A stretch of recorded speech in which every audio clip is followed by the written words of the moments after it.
Ambition is the path to success. Persistence is the vehicle you arrive in. Build that. Ensuring the success of our youth entails offering them the necessary resources and the assistance to thrive. Creating a pathway to quality careers has a transformative impact on the lives of young individuals. We are passionate about fostering social entrepreneurship and empowering young individuals to tackle societal issues and with their innovative ideas and proactive measures.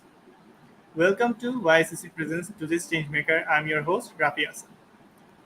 This program showcases the inspiring stories of young individuals who have become the catalyst for change.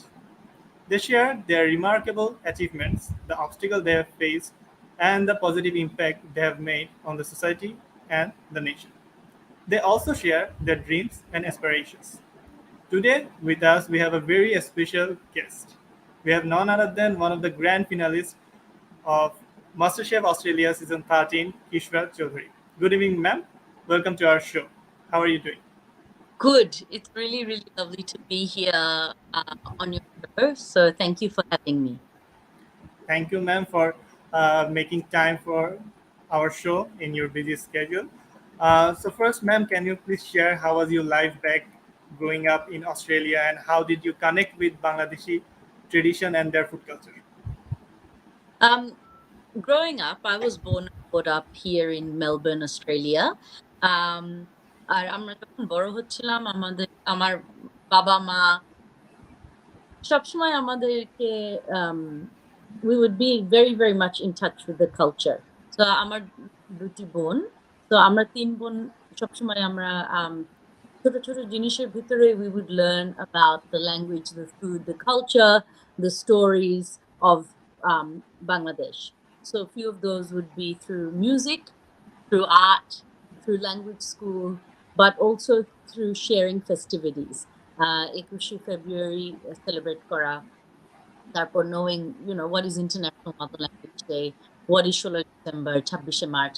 So marking all of these events, but then also through learning dance drama. আর বাসায় আমরা সবসময় বাঙালি খাবার খেতাম, which led to my passion and turned out to be what I'm doing now.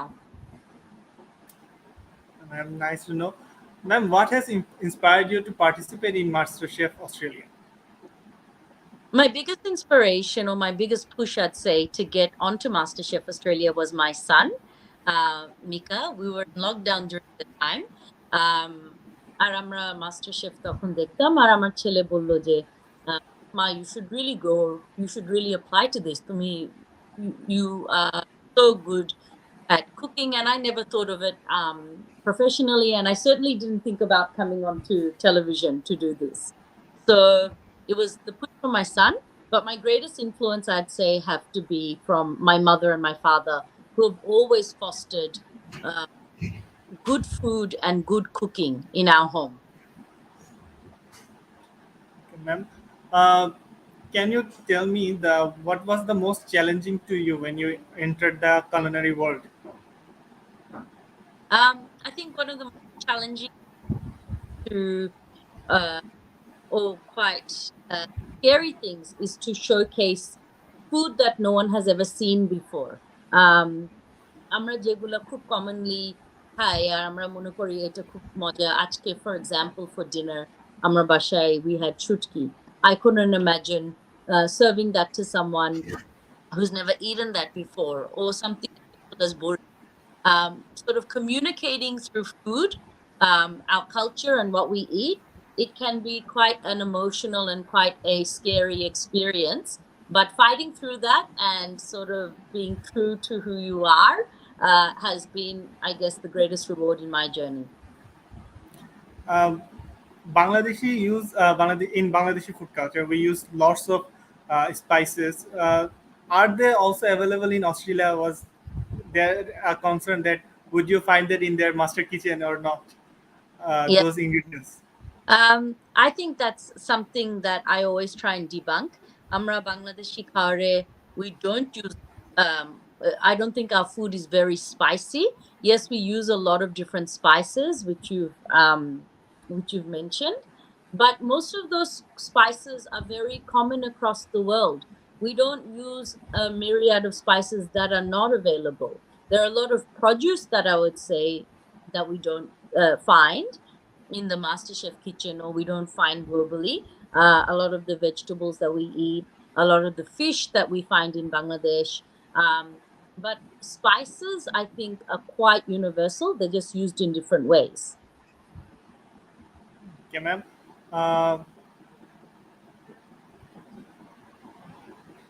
Talha Kabir has commented, how do you stay creative in kitchen? How do you find inspiration for new recipes?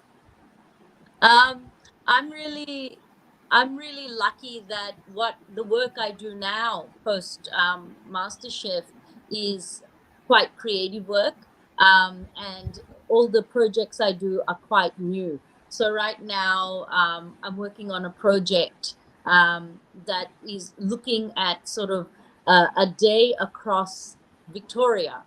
So looking at Victoria, looking at the cities, the artscape, the coffee culture, looking at different regional areas of Victoria, that's been my inspiration for this project. I've had projects that I've done in Bangladesh, which looks at the crossover between Australian produce and Bangladeshi heritage dishes. So every single project that I have is quite different. Some of them are to share publicly, some of them are for fine dining spaces. So I have to say I'm very, very lucky that I get to do very, very different sort of projects, and each new one lets me sort of go back to the drawing board and find deep inspiration in what that assignment is. Okay, ma'am. What would your advice will be to someone who wants to enter in culinary art, and what they should conquer first to become successful in this world? So I think there are a lot of avenues to come into food.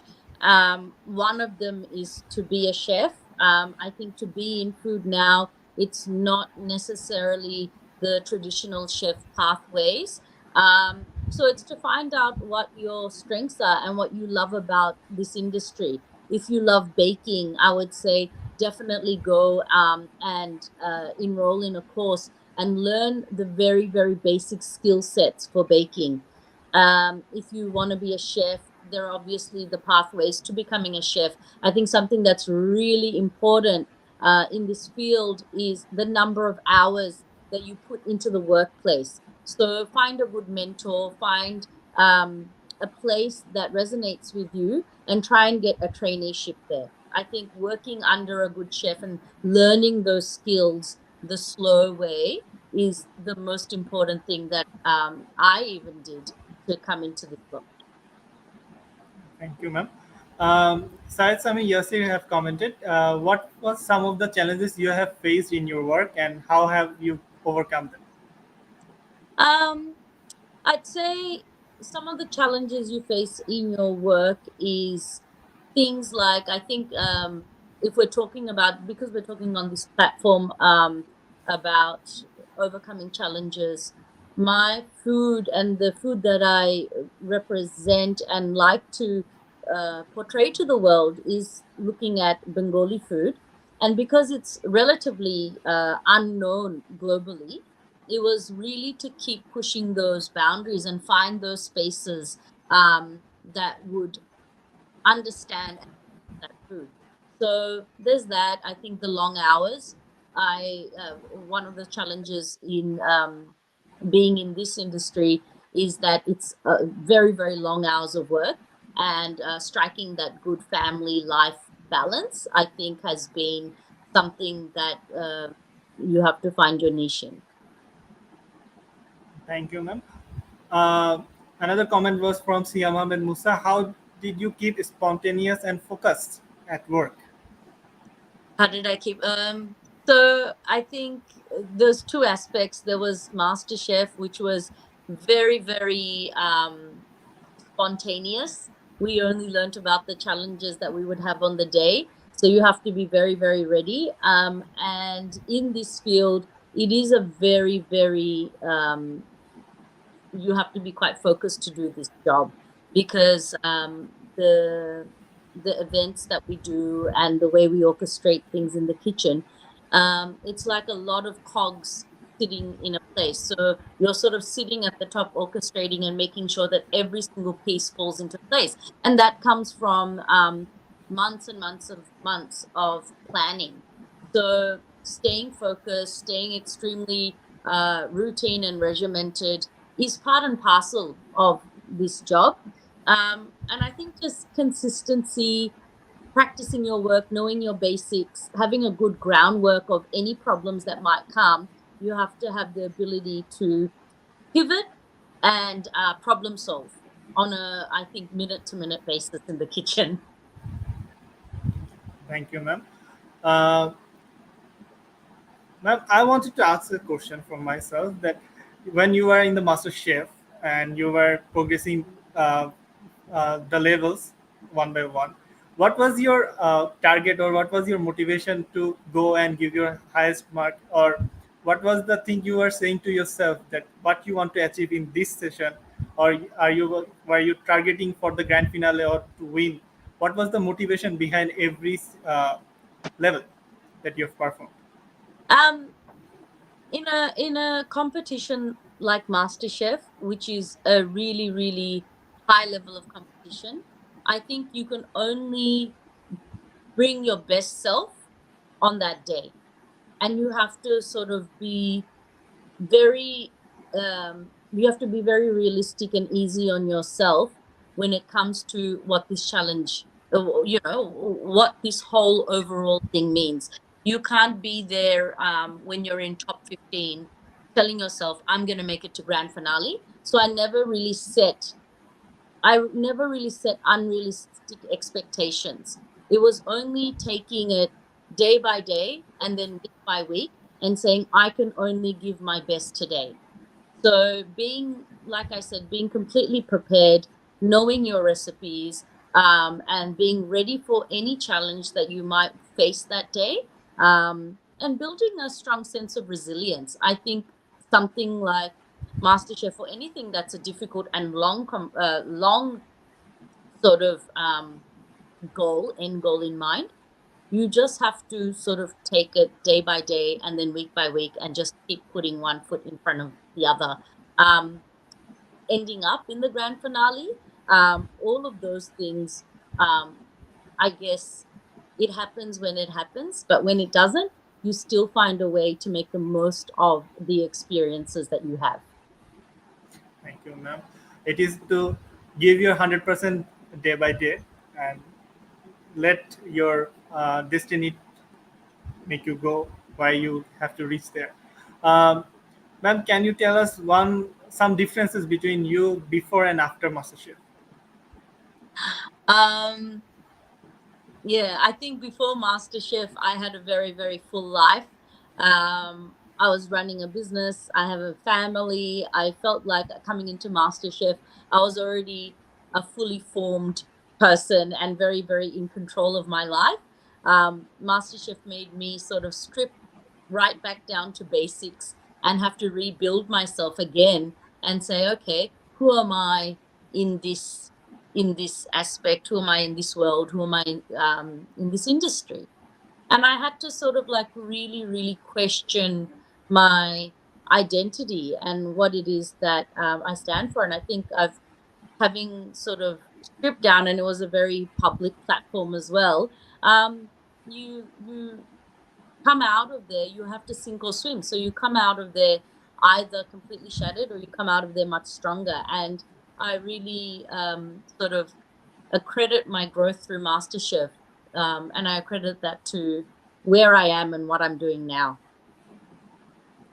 Thank you, ma'am. Um, Ma'am, giving that your experience now, what our audience and what your fans are waiting to see from you in the future? What can we see uh, from you in this culinary art world? So I get to do what I love now. I get to sort of travel and cook all over the world, which is really the dream job. This year I had a fantastic event. I came out to Bangladesh a few times this year. I had a fantastic event at the Meridian in Dhaka with the Western Australian government, which was a beautiful dinner. Earlier this year, I was at the Dhaka Lit Fest, and it was fantastic because I actually got to meet a lot of people face to face, which I hadn't had the opportunity to do since MasterChef. It was the first time in Bangladesh that I got to sort of speak to the public in person. And I guess I hope to do more of that with my book coming up next year. I hope to be able to do that more and spend more time in Bangladesh. Okay, ma'am. Sadia Firdaus commented, can you share a favorite dish you have created and the story behind it? Um, I think I can tell you the story behind maybe one of my most recognized or most replicated dishes, which was the love letter to Bangladesh. It was a betel leaf, like a pan ice cream. So this was in the semi-finals in a three-course cook. And for me, that dish is something that I was really thinking about, like an after-dinner mint. একটা বিয়ের ফাংশনের পরে যখন আমরা থেমে একটা মিষ্টি পান খাই.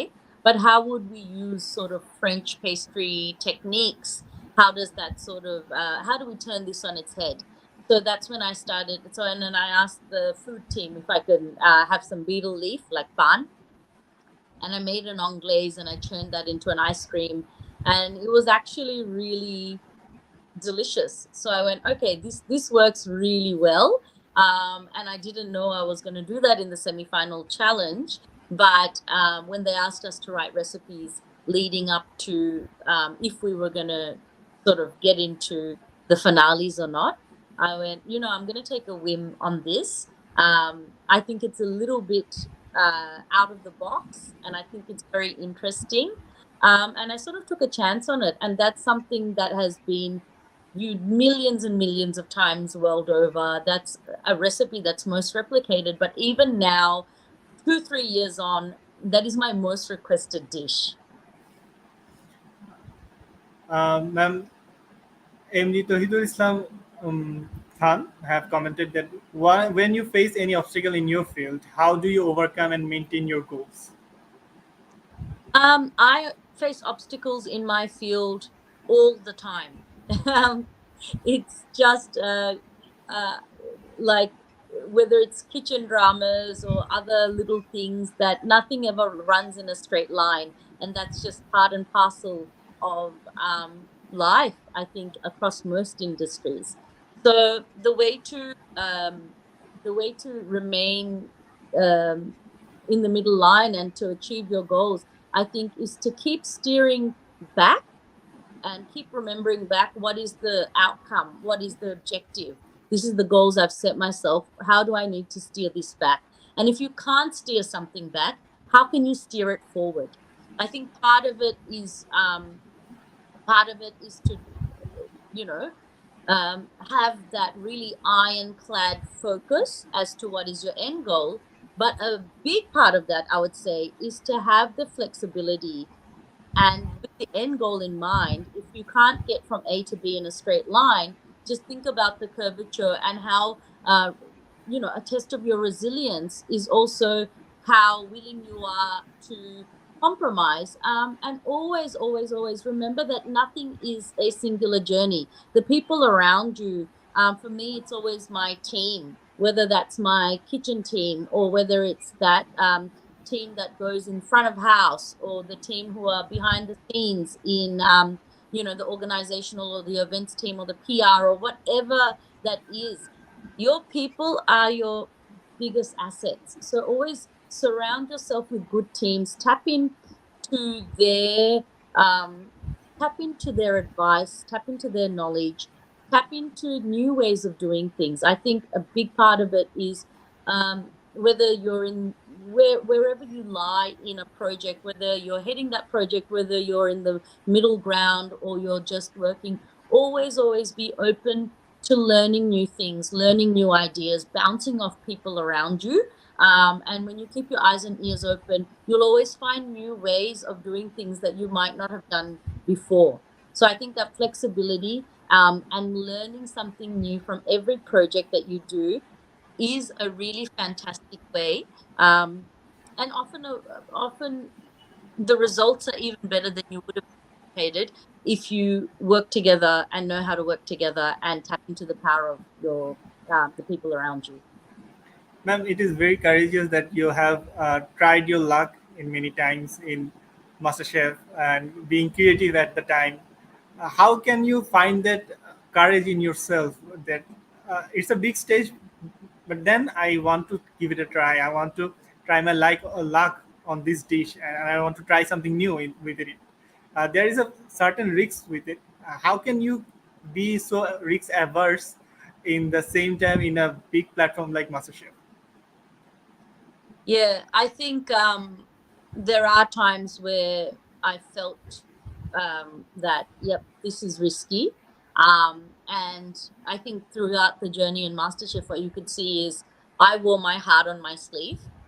When I felt like something was risky, you could see it on my face. I don't think I ever hid my emotions. I think I was very much like, okay, there is a true risk to this. This could fall in my face. This might not uh, cook. And it's not because, oh, I don't think I can cook this. I don't think anyone can cook this in 65 minutes or 70 minutes or whatever the case is. And you sort of do that mental maths. You go in between when the challenge starts to the time I get my equipment, set everything up, go to the pantry, get all the ingredients.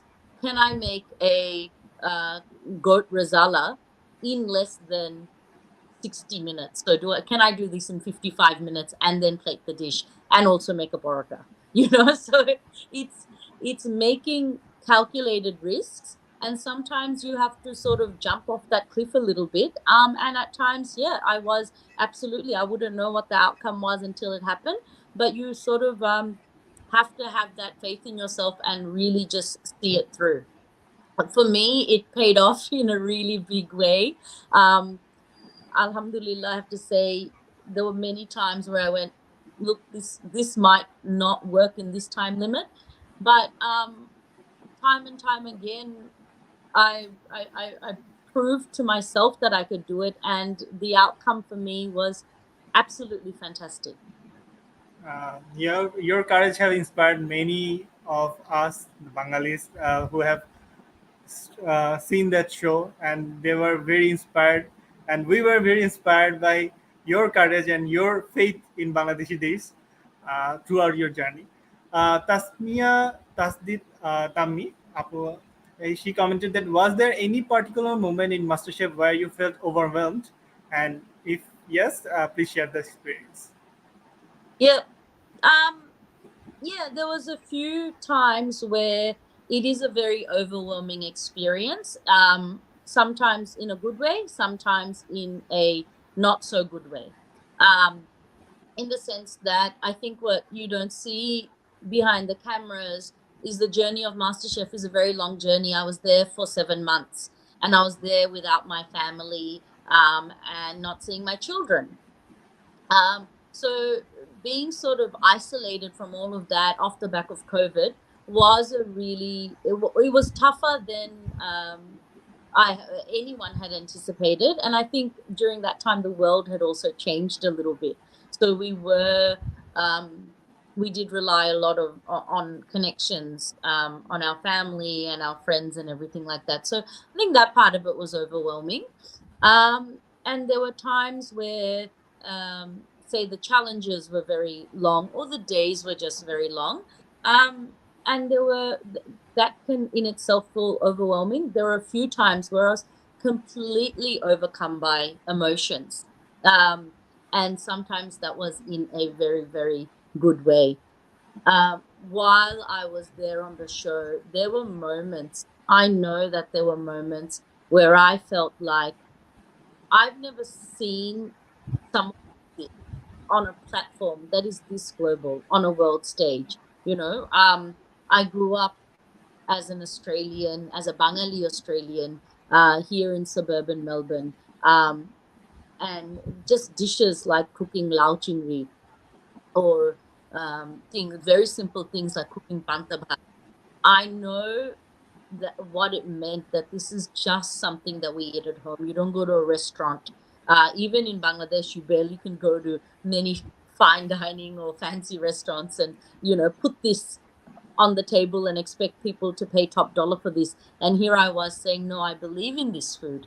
Out of all the things that I can cook, this is what I stand by. This is what I want the world to see. This is what I want my children to see.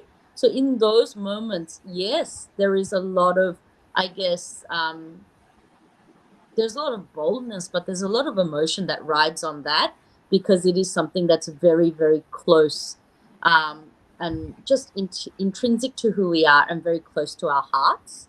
So yes, I was very overwhelmed and I was very overcome by emotion in little moments like that. And you sort of put it out there, and I received a lot of love for it, but I put a lot of love into what my intentions were in that moment, in those moments. Ma'am, can you share some favorite food memories from your time in Bangladesh? Yeah, my favorite food memories. There's some small ones. When we were very, very young, and I would come to visit my dada and dadi and my extended family in Bangladesh, my dada would always take us to two places. It would be the Chiriakhana and the Jadughar. So back then, there were actually places that you would visit. I don't know if that's the same case now, but I'm talking about the 80s. And so one of those things were outside, they would sell these tiny little toys. So usually they'd be in the shape of like hurricanes or like little airplanes, and they would have candied fennel inside them, which is and we used to call them tiktikir dim. So that was something that was always good. Street food like chotpoti and fuchka, something that you can find nowhere else in the world. That was something that I really loved. But every year when we would come to visit Bangladesh, we would also go back to our village. And my dad and his brothers and cousins, they would go hunting.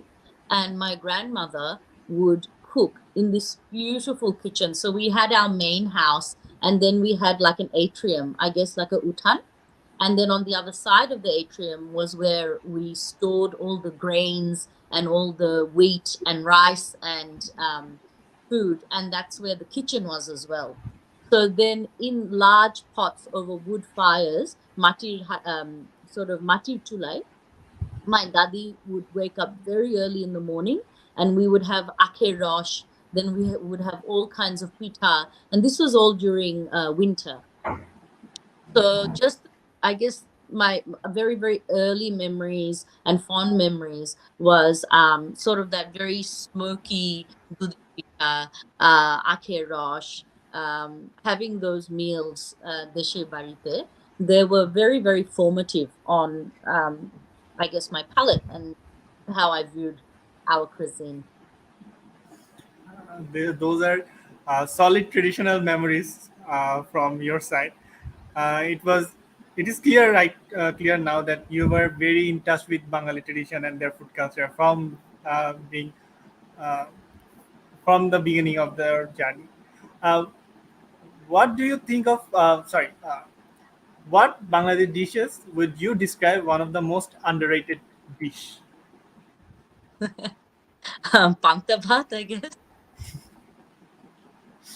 Okay, ma'am. What is your motto in life? How can you?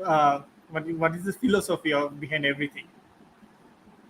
Um, Geez, that's a really deep question, and I haven't stopped to really um, decide what my motto is yet. I think, look, life is an adventure, and it's about continuous growth and learning. When you stop learning, and when you stop growing, and when you decide that you know everything and you've become already the person that you are, I think that's where the adventure in life stops. So be inquisitive, be always open to new things, and be always at every age, be open to learning. Okay, ma'am. Amy Naimbuya commented that sometimes he faces some position where he has to make a plan, but he can't calm himself down.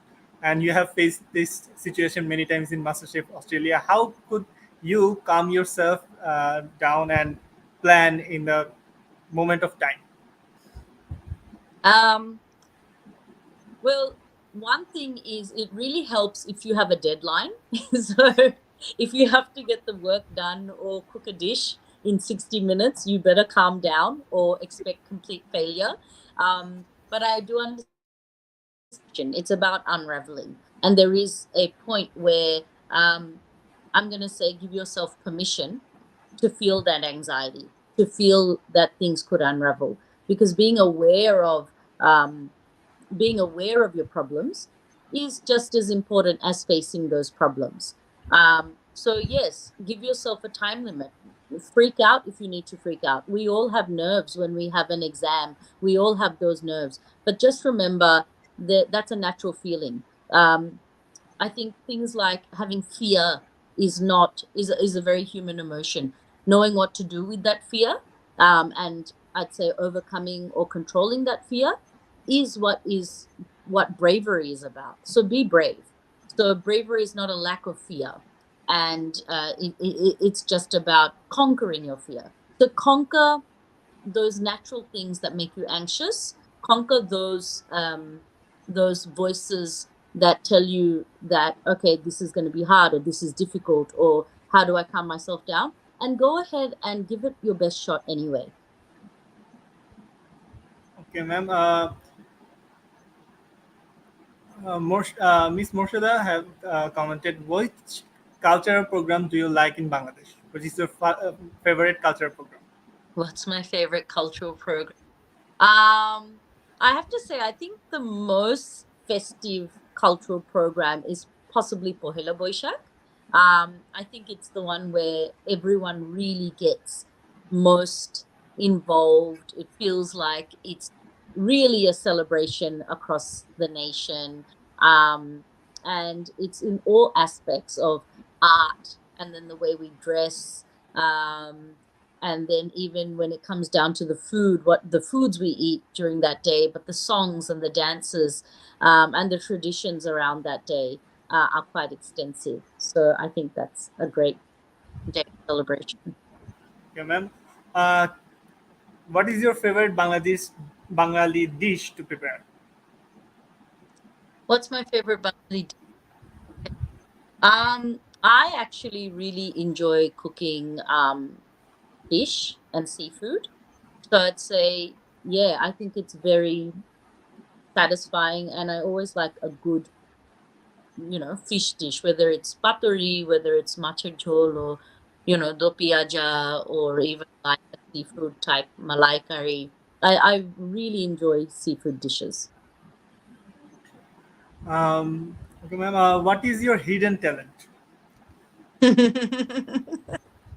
um, um, Gosh, I don't know. Maybe I look when we were growing up, we definitely were made to learn singing. So Robinda Shongit and Nozrul Giti, but also my parents had us in classical dancing classes as well. So when I was younger, I learned Bharatnatyam, and then sort of got involved in a lot of Bengali folk dance and things like that in the cultural program here. So maybe that's a bit of my hidden talent. Okay, ma'am. What are the things that you never compromise? Ooh, what are the things that I never? I think as I think as time goes on, I probably don't compromise as much um, with people who don't value my time. So I think time has become a rarity. I think giving your time and your effort and lending yourself to things, or even if it's lending your ear to someone or getting involved in something, I think the causes and the people and the projects that matter most are so valuable, and I think time is so valuable. So maybe that's something that I like to compromise on less and less. Okay, ma'am. Who is the best cooking in your family? It was a bit- Who? So that's really up for debate. My father is a brilliant cook, but my father makes all the very hearty dishes. So my father makes like tehari, uh, nihari. He makes all of those really like either dine guru mangsho or khichuri banano. তারপরে, like he makes really good biryani. But my mom is from India.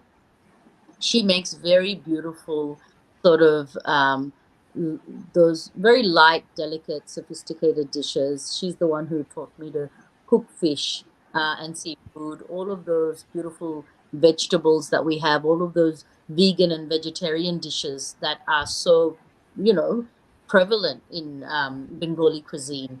So those are all taught from my mom.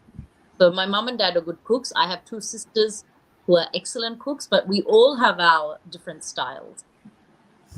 Okay, ma'am. Top three must-have spices in Bangladeshi cooking. Well, most of Bangladeshi cooking is revolves around only a few spices, to be honest.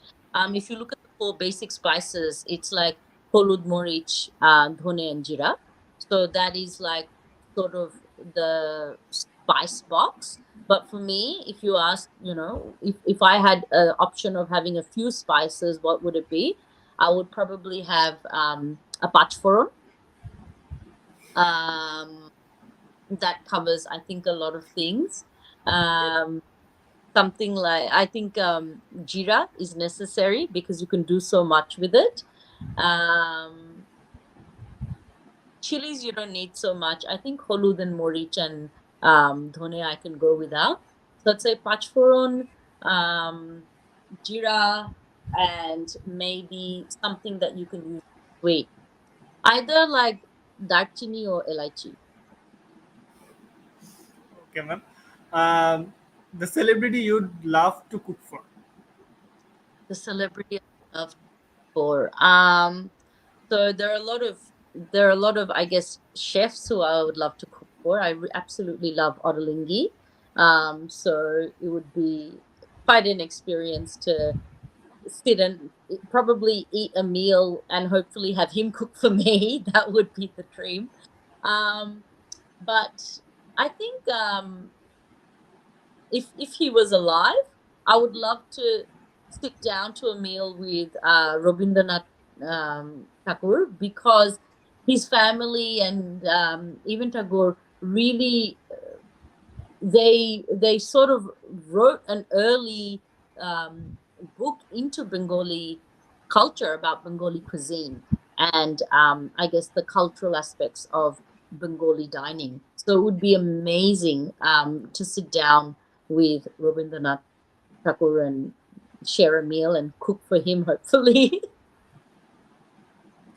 Okay, ma'am. Uh, uh, Fatima, Miss Fatima have commented, do you think there is still a lack of global recognition for Bengali cuisine? Because whenever we see in some programs or anywhere else, they mix up the Indian flavors with Indian cuisine with Bengali cuisine. So Yeah. do you think there is a distinct difference, and do you think there is a lack of global recognition for Bengali cuisine? Yeah, absolutely. Especially when I came onto this platform, you could really feel I I received thousands and thousands of messages addressing this, that we feel like Bengali cuisine has never been seen or Bangladeshi food has never been represented in this way. I had long letters and messages from people all over the UK, across Europe, across America, where people wrote to me saying, I'm a Bangladeshi, but I run an Indian uh, restaurant only because that's what sells. But people don't realize that, this is actually Bengalis cooking this food. And I think over and over again, you see a lot of Bangladeshis in hospitality all across Europe, all across America, all across the Middle East and Asian countries like Malaysia, you will always find Bangladeshis in hospitality cooking Indian food. So absolutely, and I can see there has been a change since since my time on MasterChef, where I do see a lot of chefs, even in Bangladesh, finally taking a lot more ownership in their heritage. And now we see that change. We see that sort of like, yep, there has to be a cultural shift in the way we value our food and the way we see. Thank you very much, ma'am. Your journey from MasterChef Australia have changed a lot of perspective in Bangladesh. Even from my personal view, one of my students wanted to become a chef like you, and Ah, it is very inspiring that her family is also supporting that path. That this is now a trend that anyone can be anything, anyone can represent Bangladesh highly in a high platform with with being a proud Bangladeshi like you. So I ah, would that's just such a lovely story you shared. What an honor to um, sort of hear something like that. That's just amazing. your journey was amazing for us as well. So, ma'am, we are at the end of our show. We appreciate you attending our event and giving your insight. Um, I and YSSE wish you very best of luck for your near future, and the viewers would also love to hear more from you and learn and uh, get in touch with you in Bangladesh or in with many programs you have to offer. So until then, and I would like to share our platform together in another episode with you, inshallah. So anything I would love to address our audience. Thank you very much for staying with us for this long time, and I would again thank you, ma'am, that giving us time in your busy schedule for us, Thank you. and we would It's always really lovely connecting, especially to students and the youth, and it's always my pleasure. So definitely, I would love to be in touch again. But in the meantime, I would say definitely follow me on my platforms through Instagram and Facebook, because all of my cooking adventures and what I'm doing and when I'm coming to Bangladesh is all shared through there. thank you very much, ma'am. So see you soon again. Assalamu alaikum. Welcome.